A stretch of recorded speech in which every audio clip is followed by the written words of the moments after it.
Move your bag. This isn't economy. Ma'am, we have rules in first class. That was the first thing out of flight attendant Nicole Vance's mouth. No greeting, no smile, just that cutting tone and an icy stare. She didn't know who she was talking to. And in 12 minutes, she would be standing on the jet bridge, unemployed. But right then, all Nicole saw was a black woman in a blazer and jeans, placing her backpack beneath seat 1A.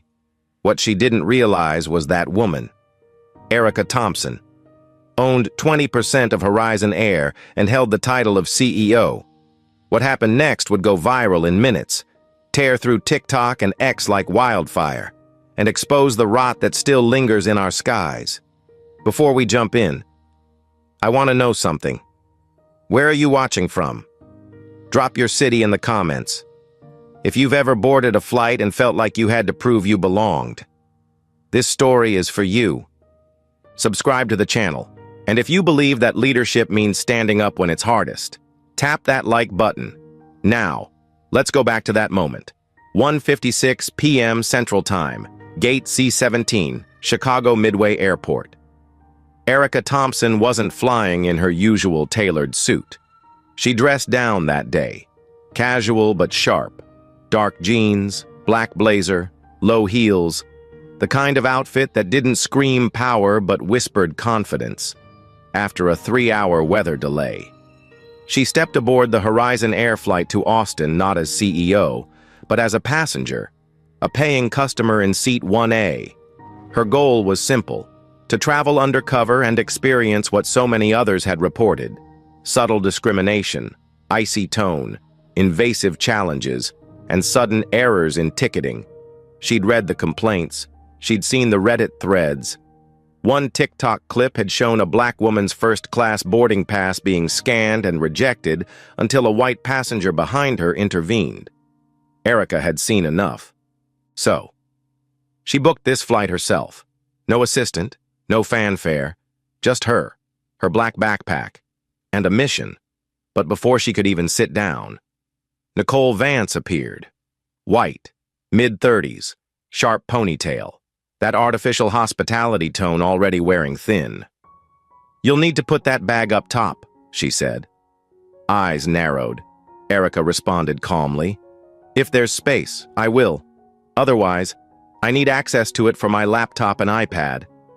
The backpack wasn't oversized. It was neatly tucked under 1A, as any frequent flyer would do. But Nicole didn't budge. Just then, a voice behind Erica chimed in. "Don't touch my bag," barked Arthur Bradley, 62, white, gray hair, gold cufflinks. His roller bag was in the overhead bin near 1A. His wife, Helen, chimed in too. "She's making a scene." Erica hadn't moved, hadn't raised her voice, hadn't even made eye contact with them. But the Bradleys, longtime VIPs on the airline, weren't used to sharing space, especially not with someone like her. Another flight attendant, Rachel Brooks, arrived, slightly younger than Nicole, same energy. "Ma'am," Rachel said curtly, "you don't belong in this seat. Are you sure you're in the right cabin?" Erica handed her boarding pass. "Seat 1A, printed clearly." Rachel frowned. "Huh, must be a glitch. Let me double check." Within seconds, the crew started murmuring. Nicole looked at the ticket, then at Erica. "Where did you purchase this?" she asked, like Erica had faked it. "Online, like everyone else," Erica answered. "Please let me sit down." That's when it started to get loud. Nicole turned to the front of the plane and signaled the captain. A voice came over the intercom. "Captain David Mercer, 52, Texas drawl barely masked. Crew, enforce standard protocol. No disruptions in boarding." That disruption was Erica placing a backpack under her seat. That's all it took. Across the aisle in 1B sat Michael Hayes, a black software engineer from Wisconsin, who had just started recording. Phone held low, camera pointed steadily. He whispered into the mic, "She's literally just sitting in first class. This is wild." He posted the clip to TikTok and X with the caption, Black CEO kicked out for being black? It had about 1,000 views before the doors even closed. Back at row 1, Nicole crossed her arms. You can either check the bag or move to economy, Rachel added. We have high-value clients in this cabin. Erica paused, her voice calm, steady. I am a high-value client. Arthur, overhearing, scoffed. She's threatening us, Helen added. I feel unsafe. Nicole looked at Erica with finality. Ma'am, move your bag, or move your seat. Erica refused. I have expensive equipment in that bag. I'm keeping it close. Nicole leaned in. Then you're non-compliant. We may have to remove you. Michael's phone captured it all. He whispered again. She's calm. They're losing it. Lauren Pierce, Erica's assistant, was already on the phone, still back in the terminal. I'm getting the board on the line, she said. Stay put. Around them, a few passengers started to murmur. A man in 2C leaned forward. What's going on? A woman in 3A muttered. This isn't the first time I've seen this. Then came the insult that triggered a shift, Rachel said under her breath, barely audible, but caught on Michael's recording. She's not our type. Erica heard it. So did Michael. He repeated it into the mic. You heard that, right? She said, not our type. Erica turned toward Nicole. You just crossed a line. Nicole stiffened, then looked down at the boarding pass. Actually, this may be invalid. It's not showing up in the system. Erica raised an eyebrow. It was confirmed an hour ago. Try again. Nicole didn't. She just handed it back, then motioned toward the rear of the plane. Let's not make this harder than it needs to be. Behind them, Arthur crossed his arms. I won't fly with her on board. Helen nodded. Neither will I. Michael's caption changed. Passengers threaten to deboard if black woman isn't removed. Still calm, still seated. Lauren's voice came through Erica's earpiece. Board members are online. Confirmed. You're not moving. Erica looked up at Nicole, then down at her bag. She didn't yell. She didn't plead. She simply said, Nicole, I suggest you rethink this. Nicole leaned closer. And I suggest you get out of this seat. That's when Michael turned the phone toward himself. This isn't customer service. This is racism, and it's about to blow up. The video hit 5,000 views before takeoff, and before the seatbelt sign ever turned on. Everything changed. Nicole's voice sharpened like the edge of a knife. This isn't your place. Ma'am, this cabin is for first-class passengers. Erica Thompson blinked, calmly. And I am one, she replied, still seated in 1A, still composed, though the tension around her was thick enough to choke on. Nicole crossed her arms. You're causing a disturbance. Across the aisle, Rachel Brooks, equally firm, added, You need to go back to economy. This is escalating. Escalating. Erica had yet to raise her voice, yet somehow, the mere fact that she refused to move was deemed a threat. Arthur Bradley leaned in again. She's racist, he barked with the self-righteous confidence of someone who'd never been challenged.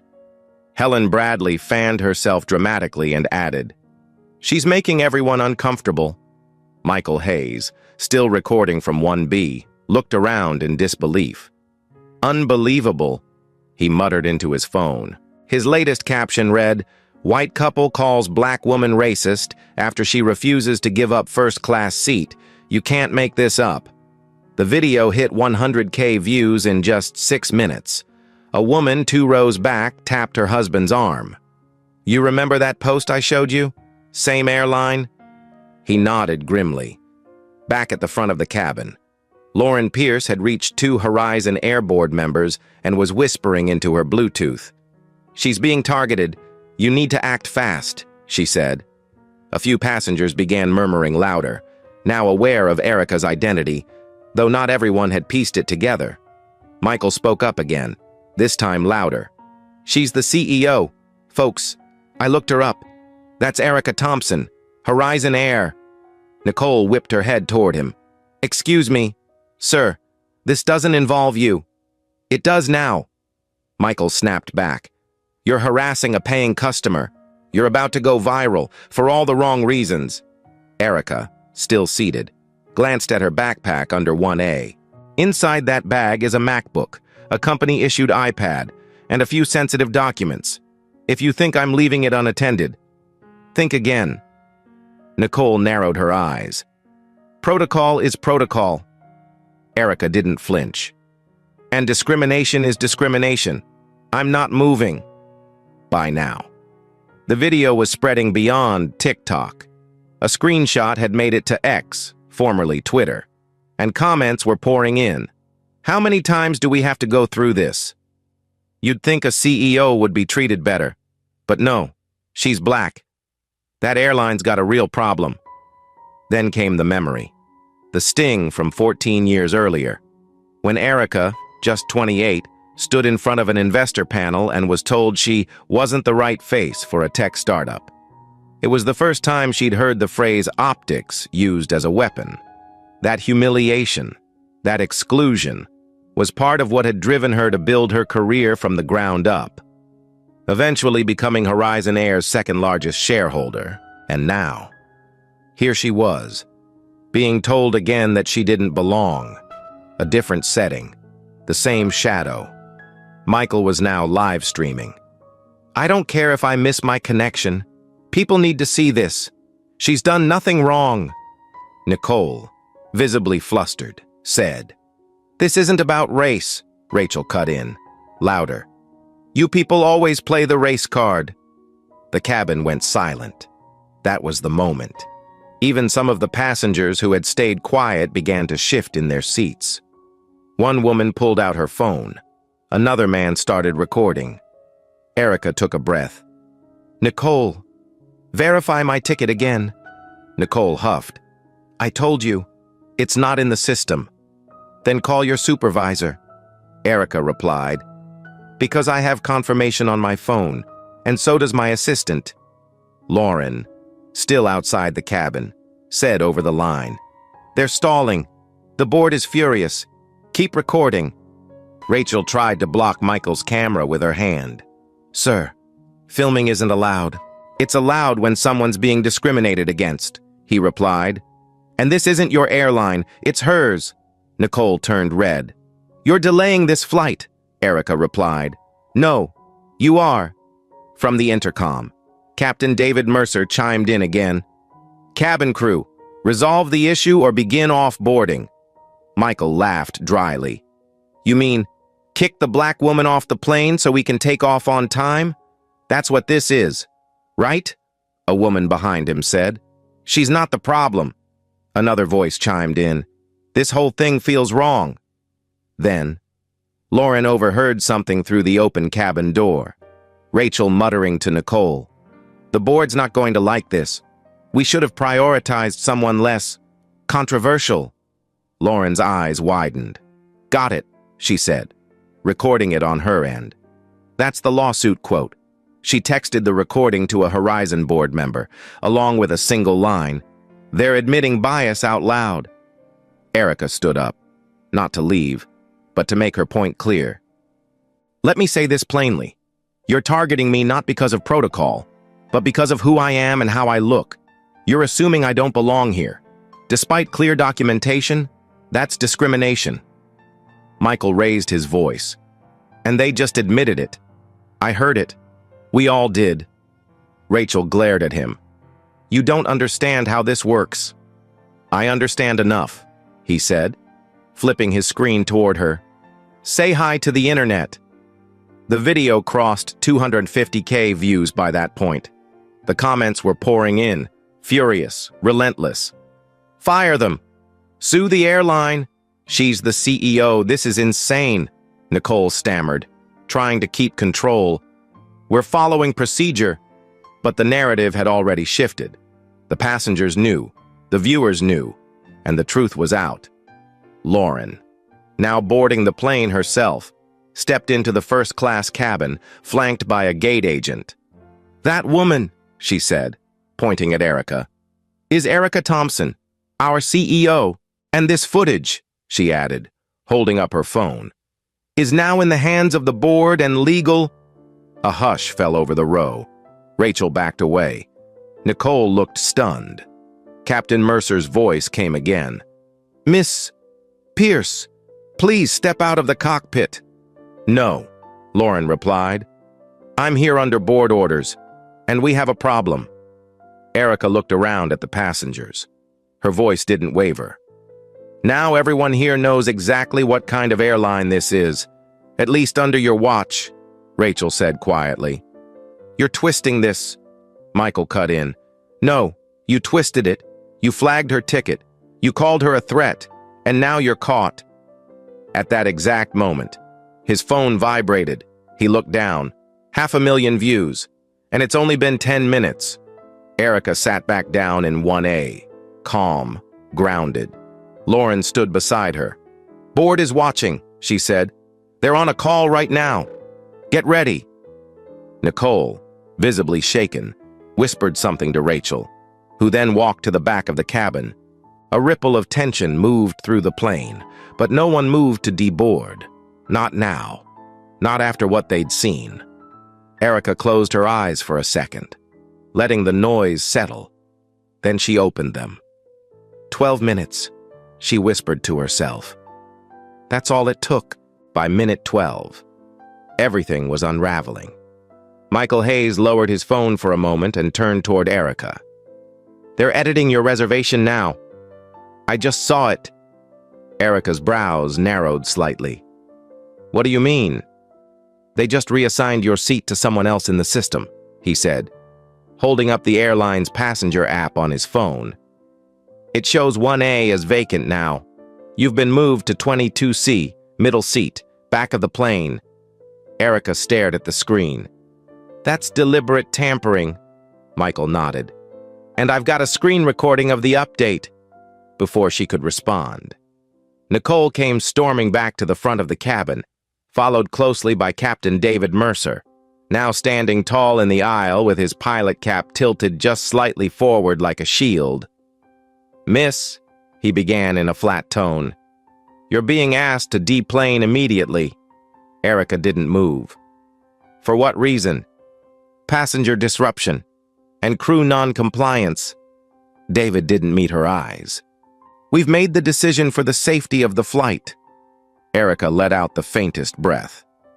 "You're removing me for sitting in my assigned seat and placing my bag under the seat in front of me?" "Ma'am," Rachel interrupted from behind him. "We've asked nicely. We're following protocol." Erica looked from David to Nicole, then to Rachel, then calmly to Lauren. "Let me guess," she said quietly. "No one has even checked the internal flagging system. Because if you had, you'd know I have priority clearance, executive override level, meaning I belong exactly where I'm seated." Nicole rolled her eyes. "Not according to what I see. Because you just altered it," Lauren fired back. "And we have proof. Your whole crew's about to be on the front page of every aviation watchdog in the country." David ignored her. "I'm instructing ground security to assist. You need to leave now." But as he turned toward the flight deck, several first-class passengers stood up. One woman in 2D said, "She hasn't done a thing wrong." Another man in 3A said, "This is racial profiling. Plain and simple." Rachel tried to calm them, hands raised. "Please, stay seated. This doesn't involve you." But it did now. Everyone had seen it. And when Arthur Bradley stood up, jabbing his finger toward Erica, shouting, "I feel threatened by her," the entire cabin tensed. Helen added with a practiced gasp, "She's hostile." Michael couldn't take it anymore. "This is what they do. Twist it. Make us look dangerous while we're quiet. She hasn't raised her voice once." Erica stayed seated, back straight, hands in her lap. "David," she said calmly, "if you remove me, you're not just removing a passenger. You're removing your boss." He hesitated. What's that supposed to mean? Lauren stepped forward.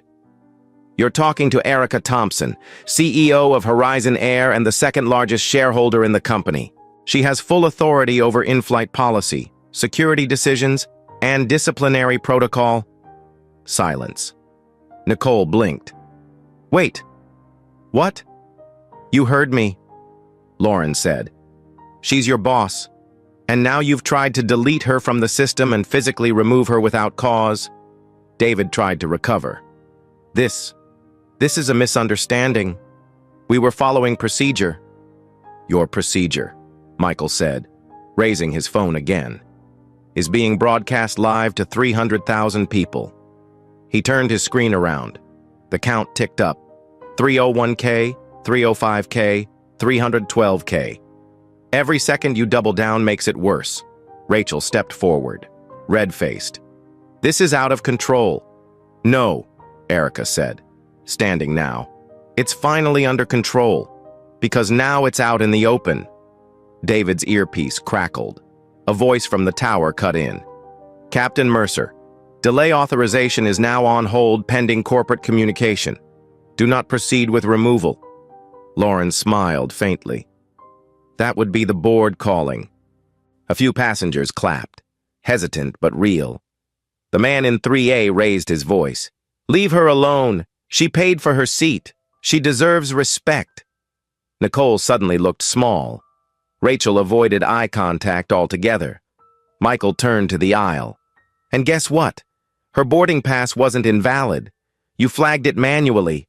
I watched you. You can't prove that, Nicole muttered. We can, Lauren said, holding up her phone. Your own voice. We recorded you discussing it with Rachel, saying she wasn't your type. You also admitted the Bradleys' complaint played a role in how you responded. Nicole's mouth opened slightly, but nothing came out. Rachel whispered. You can't use that against us. Too late, Erica said. It's already been submitted to the board, along with the footage, including when Rachel shoved me in the aisle earlier. Michael nodded. I've got that too. Time-stamped and geotagged. David, finally realizing the depth of the situation, took off his cap. Look, maybe we can de-escalate. No, Erica said firmly. You escalated this. You backed it. You let them harass me. And when you had a chance to step up, you chose silence. That ends now. She turned toward Lauren. Contact legal. I want the crew names logged. Every one of them. Already done, Lauren replied. Richard and Susan are on standby for a call. David looked toward the exit door, almost as if calculating how fast he could leave. Nicole took a step back. Rachel muttered something under her breath and moved toward the galley. The passengers didn't cheer, but their relief was palpable. It was over, at least. This part. Erica turned slowly and sat back in 1A. She looked down at her backpack, untouched. This, she said quietly to no one in particular, was never about the bag. Lauren sat beside her in 1B, where Michael had now swapped seats with a passenger from the back. We've got the crew's names, and the footage is climbing fast. 1 million in 20 minutes, Michael said. Title's trending now. Black CEO kicked out for being black. Erica nodded, calm as ever. Let them see. Let everyone see. And in that moment, sitting upright in the very seat someone tried to erase her from, Erica Thompson reclaimed not just her place on the flight, but her power, fully, unapologetically, and on her own terms. The air in the cabin had shifted. What started as a quiet humiliation had turned into a full-blown crisis. And not just for the flight, but for the entire airline. Nicole Vance was now pacing near the front galley, her eyes darting between the cabin door and the flight deck, as if trying to find an escape route that didn't exist. Rachel Brooks, equally rattled, whispered into her radio headset, trying to find someone, anyone, who could clean up the mess they'd helped create. But it was already far too late. Michael Hayes, still holding his phone steady, turned slightly and spoke clearly for everyone to hear. I just uploaded the second clip. Shows Nicole telling Rachel to get her off this plane, and Rachel shoving Erica into the aisle. Time-stamped. Unedited. It's already hit 5 million views. A woman from row 4 gasped. 5 million? Another man muttered. Well, good. They need to be held accountable. Erica didn't say much. She sat still in seat 1A, hands folded over her knees, eyes fixed forward. Not angry, not scared, just resolute, every so often. She glanced at Lauren, who gave her a quick nod. Confirmation that corporate was engaged and the board was watching the live stream in real time. But then came the final straw. As Nicole leaned over to whisper to Rachel near the galley, Michael's mic picked up the words, "This is why we screen passengers. Less risk with our regulars. She never should have gotten through." That line, those exact words, would make the front page of 3 news sites by nightfall. It wasn't just a mistake. It wasn't a misunderstanding. It was policy. Or at the very least, behavior rooted in what the crew had been trained to believe was acceptable. Erica turned slowly toward them, her voice steady. "You're saying the quiet part out loud." Nicole stiffened. "That wasn't directed at you." "But it was about me," Erica replied. "And now, the world heard it," Michael added. "The whole less risk with regulars bit? That's not something you just make up on the spot. That's something someone taught you." Rachel crossed her arms. "You're twisting this." "No," Lauren said, stepping in. "We're clarifying it, loudly." By now, multiple passengers were standing, some quietly filming, others just listening. A man in row 5 said, "I've flown this airline for years, but if this is what's behind the curtain, I'm done." Another woman added, "I've seen it too. It's always subtle until someone calls it out." Nicole tried to reassert herself. "This is protocol. I followed the training." "Exactly," Erica said. "And that's the problem." David Mercer reappeared at the front of the plane, arms folded, jaw tight. "Everyone needs to return to their seats so we can move forward." "You want us to move forward," Michael replied. "After you tried to remove the CEO and tampered with her reservation?" "Sir, I'm not discussing this with passengers," David said. "You're not." Erica cut in. "You're discussing it with your boss." David stared at her. "I didn't know." "You didn't ask," she replied. "And now you're standing here trying to act like this didn't happen." Lauren, flipping through her phone, said, "The board wants a statement, public and immediate." Erica nodded. "They'll get one." Rachel, now visibly nervous, snapped at Michael. "Stop filming. You're interfering with flight operations." "No," he said plainly. "I'm documenting truth.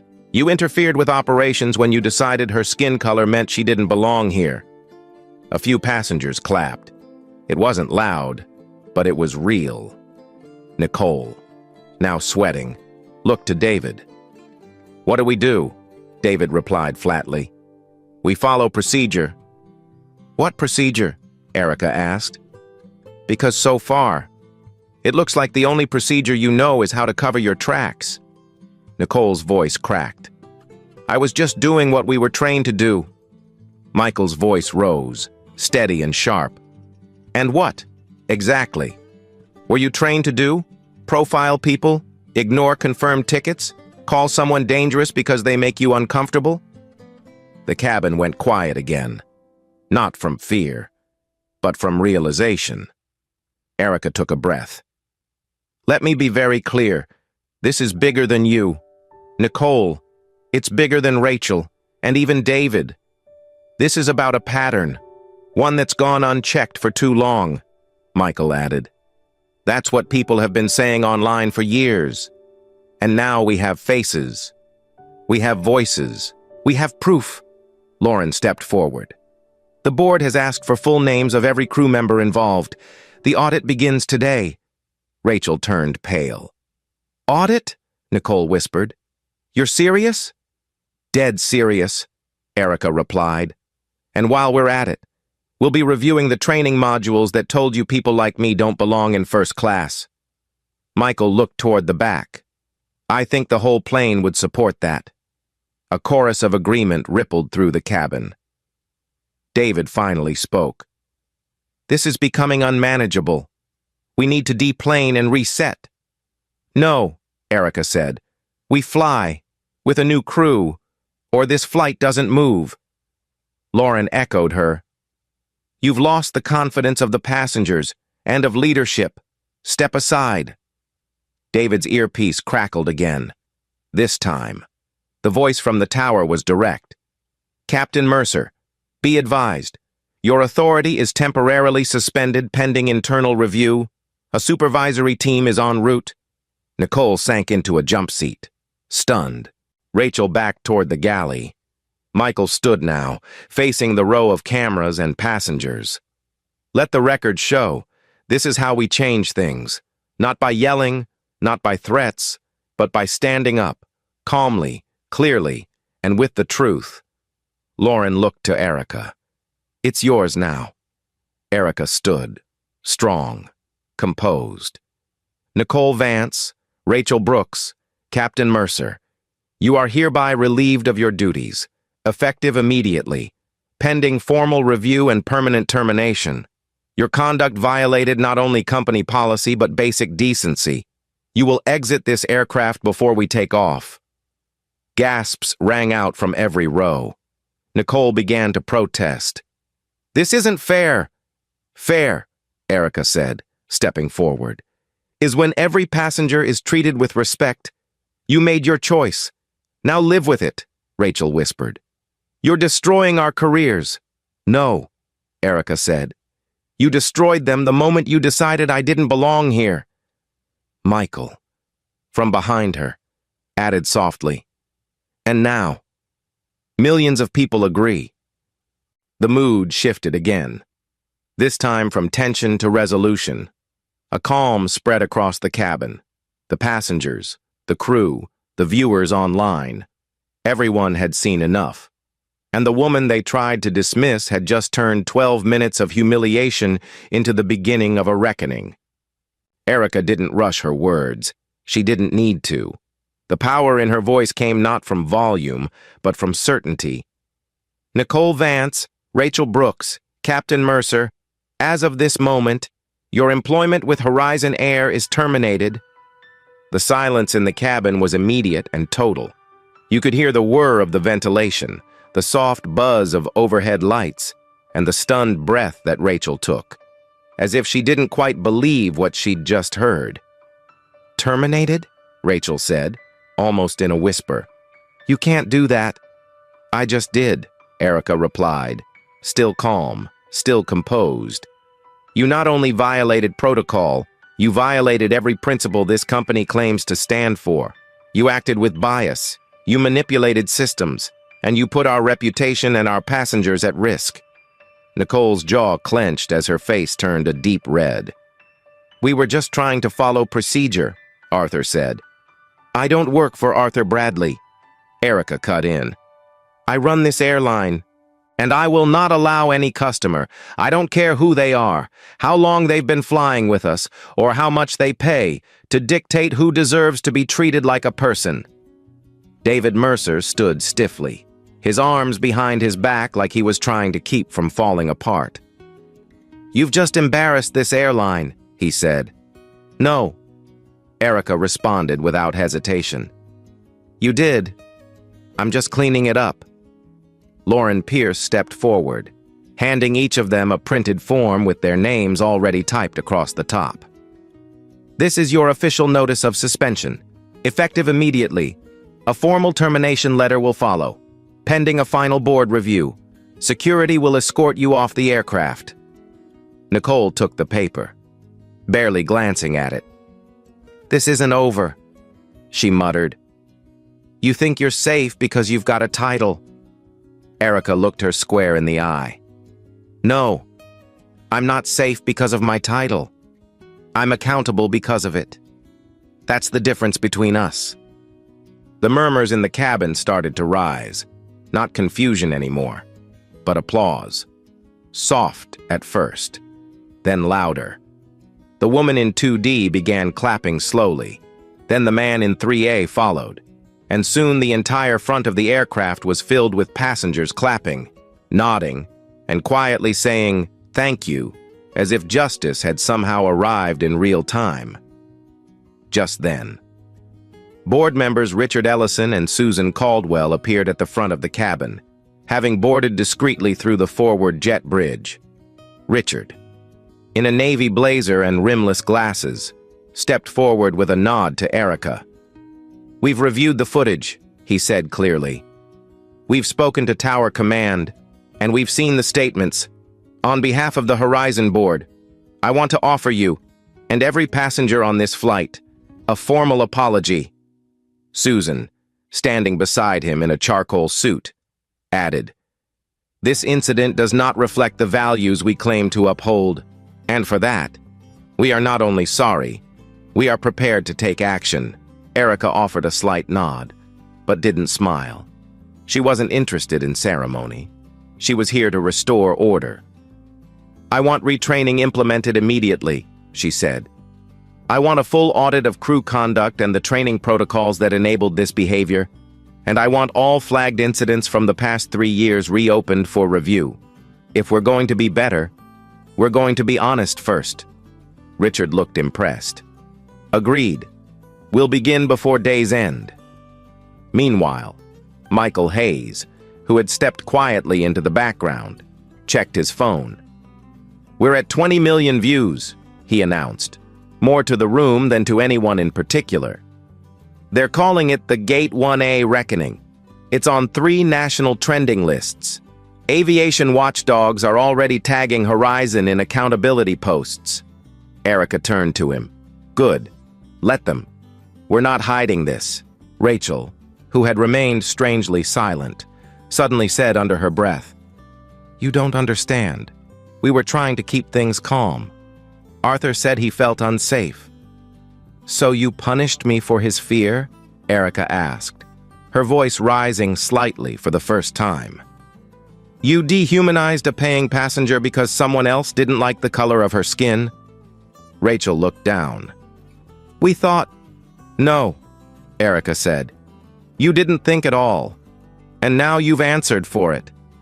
Nicole, unable to stay silent any longer, blurted out, "You're just doing this for PR. This is about damage control." "This is about accountability," Erica said, firmly. "Something you clearly never learned." Susan Caldwell stepped in now, looking directly at Nicole. "As of now, you are not to speak to any other employee or passenger. You'll be escorted off and contacted by legal—" Michael's phone buzzed again. He glanced at it, and his eyes widened slightly. "It just hit CNN, and there's a call from NPR. They want to talk to you." "Erica?" She didn't answer right away. Instead, she turned to the passengers and said, "I want to personally apologize to everyone here for what you witnessed today. No one should have to see what you saw. I hope you'll give us the chance to rebuild your trust." The passengers murmured in agreement. A woman in 4C said, "Thank you for not walking away," another man added. "Took guts to do that here, in real time." Erica nodded once more. "This is where it happens. Not in press releases, not in offices, but in places like this, where people think they can get away with things because no one's watching. Well, someone was—" Lauren approached again. "Arthur Bradley made another statement to the gate agent. He's demanding compensation." Erica didn't hesitate. "Refund him and blacklist him." Richard blinked. "Blacklist?" "Yes," she said. "Let him take his entitlement to another airline." A beat of silence. Then Richard nodded. "Understood." Susan turned back to Erica. "Anything else you want us to know?" "Yes. Erica said. Don't just fire people, fix the route. Look into the training that tells staff to judge passengers based on instinct. That's not instinct, it's prejudice. Nicole, from her seat near the galley, suddenly murmured. Arthur said you were intimidating. I didn't think. That's the problem, Erica replied. One last time. You didn't think. You followed the path of least resistance, and it cost you everything. The plane doors opened. Security entered quietly and escorted Nicole, Rachel, and David off the aircraft. No yelling, no handcuffs, just the quiet shame of people who finally had to face the consequences of their actions. Michael updated the video's caption. CEO fires entire crew on the spot. Horizon Air just changed overnight. And outside, on the tarmac, a storm that had once delayed takeoff was clearing, literally and metaphorically. By the time the flight finally pushed back from the gate, 2 hours and 47 minutes after its original departure time, the damage had already been done, but so had the first steps toward real repair. Horizon Air's stock had dropped 15% in just under 4 hours, not because of a mechanical issue, not because of earnings, but because a video, just over 3 minutes long, had laid bare something Wall Street couldn't ignore: leadership failure, racial profiling, and a brewing PR nightmare on a first-class aisle. But strangely, despite the plummet, investors weren't panicking. In fact, by the end of the trading day, Horizon's stock had started to stabilize, nudged upward by a wave of support for Erica Thompson's swift, no-nonsense action. CNN Business ran the headline, Black CEO fires crew in real time. Market reacts to transparency. Meanwhile, on the flight itself, Erica remained seated in 1A, her expression composed, but her voice a little softer now, the adrenaline wearing off.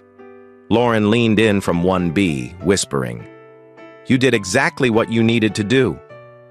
I did what anyone with power should do, Erica answered quietly. The only difference is, I didn't look away. Michael Hayes, now a familiar face across millions of screens, walked up from the rear of the plane, where he'd voluntarily taken a middle seat to let Lauren sit up front. Your video just crossed 35 million, he said. This is national now. They're calling it the first-class reckoning. Erica nodded, eyes scanning the cabin. The passengers were finally at ease. Conversations had softened. Tension had melted. Even the gate agents at Austin were reportedly preparing a small reception to welcome Erica on arrival, quietly instructed by Susan Caldwell herself. But this wasn't about celebration. It was about follow-through. First thing tomorrow, Erica said. I want a new crew assigned to Horizon's internal audit department. We're not letting this get buried under PR spin. We go deeper. Lauren made a note. Already pulled resumes from Lisa Torres and Mark Evans. Diverse, experienced, and outspoken. They're waiting on standby. Erica smiled faintly. Tell them they're hired. Michael grinned. You move fast. I don't believe in dragging my feet when justice is on the line, she replied. Especially when people think they can get away with things because it's not in writing. Just then, a message came through to Lauren's phone. Richard just found something. She handed Erica the screen. It was a forwarded internal memo, dated 3 months earlier. From a mid-level training manager, it outlined passenger profiling heuristics, encouraging staff to note behaviors and appearance that may not align with typical first-class standards. Erica blinked, reading that phrase again. Not align with typical first-class standards. They printed this? She asked, her voice low but sharp. It was used in 2 new hire briefings, Lauren said. We have it on record. A whistleblower just sent a photo. Erica passed the phone back. Then we shut that entire training protocol down. Immediately. Every airport. Every crew base. Start with Chicago. Michael, overhearing, nodded. You don't just fix a broken wheel, you replace the axle. Erica looked at him, appreciating the metaphor. Exactly. In the cabin. A few passengers clapped quietly again, this time less for the drama and more for the calm that had finally settled. Lauren turned and gave Erica a small update. The 3 crew members have been fully removed from the system. HR confirmed their badges have been deactivated. The union's been notified. Good, Erica said. And don't let anyone try to reassign them elsewhere. No reshuffling. We don't move problems. We solve them. Michael leaned against the bulkhead. You realize what you just did, right? You didn't just fire 3 people. You changed how people see accountability. You made it real. Erica let that sit for a moment. Not out of pride, but gravity. We say zero tolerance all the time, she said. Today, we proved we meant it. Outside the window, the clouds had cleared. The Texas sun was strong. The flight was finally en route to Austin. And in the quiet hum of the cabin, the woman who'd been told to leave her seat now sat in it, not just as a passenger, but as a leader who refused to look away when the moment came. The next morning, as sunlight poured into the 14th floor conference room of Horizon Air's Chicago headquarters, Erica Thompson stood alone for a brief moment, watching the downtown skyline shift in the glass. The events of the previous day had already become a national headline, but for Erica, the work had only just begun. At exactly 9 a.m., she opened the emergency leadership meeting, surrounded by board members, legal advisors, and the newly appointed audit team, Lisa Torres and Mark Evans, both of whom had already flown in from New York and San Diego overnight. This isn't about saving face, Erica said firmly as she addressed the room. This is about facing the truth. Around her, the tone was sober but ready. She laid out a sweeping reform package, mandatory anti-bias retraining for every flight crew, gate agent, and customer service rep across all hubs, a full audit of passenger complaint records from the past 5 years, and a permanent, independent review board staffed with professionals outside the company to monitor employee conduct, policy changes, and real-time complaints. We can't rely on internal promises anymore, she said. The trust of the public won't be won back by statements. It'll be won by change they can see and feel. And the public was watching. Closely. Michael Hayes' original video had now crossed 50 million views, and news outlets from MSNBC to NPR were covering the incident under a new headline. CEO fired crew mid-flight. Is this the future of corporate accountability? Erica, now back in her familiar suit, charcoal gray with a burgundy blouse, took no victory laps. There were no celebratory handshakes, no interviews. We don't pat ourselves on the back for doing what's right, she told a staffer when asked if she'd speak at a press conference. We just do it, and then we keep doing it. That same morning, at O'Hare and LAX, crew members arrived to see new signage posted in every break room. Respect is not optional. Every passenger deserves dignity. The message was clear, and it had her signature printed at the bottom. Meanwhile, back in Austin, Susan Caldwell oversaw the security footage review and confirmed what Michael had reported earlier. The internal seating system had indeed been tampered with mid-boarding, and the crew had flagged Erica's name manually. They tried to erase her, Susan told the board quietly, without knowing she was the one who signs their paychecks. But Erica didn't want revenge. She wanted structure, clarity, accountability.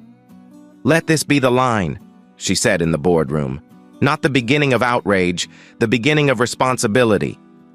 By midweek, the airline's social media channels had shifted tone instead of spin. They posted a message in plain text. We failed. We listened. We're acting. Thank you. Ms. Thompson, thank you. Passengers, we'll do better. It was shared 1.6 million times. More than a dozen companies, some competitors, followed suit, posting their own versions of apology and reflection. In the days that followed, Erica received letters from school teachers in Detroit, retired pilots in Georgia, college students in Chicago. One message came handwritten from a black woman in her 80s who simply wrote, "You did what we prayed someone would finally do. Thank you for standing in that aisle." But perhaps the most powerful moment came not from the public or press, but inside the company itself. A junior flight attendant named Aliyah, just 23 and fresh out of training, stood during a company forum and asked, "What would you say to someone like me, someone just starting, who's afraid to speak up when they see something wrong?" Erica didn't hesitate. "You speak anyway," she said. "Even if your voice shakes, even if no one joins you at first, because when you speak with integrity, you're never really alone. Someone's watching, someone's listening, and sometimes, someone's filming." That line would become quoted, printed, and reposted everywhere from LinkedIn to church bulletins. It wasn't just a corporate message. It was a moral one. In the weeks that followed, Horizon's internal policies were rewritten from the ground up. Anonymous reporting channels were expanded. Bonus structures were restructured to include diversity metrics and customer satisfaction scores. And all new hires, regardless of position, would be required to watch a training module titled Seat 1A, The Power of Presence, based on the incident that had reshaped the airline overnight. Erica refused all offers for interviews, even after Forbes named her one of the most influential CEOs of the year. "Let the work speak," she told her assistant. And it did. Loudly. 6 months later, as she boarded another Horizon flight, this time in silence, no cameras, no fanfare, Erica placed her bag beneath seat 1A. The flight attendant approached with a smile and simply said, "Welcome aboard, Ms. Thompson." And for the first time in a long time, that felt exactly right.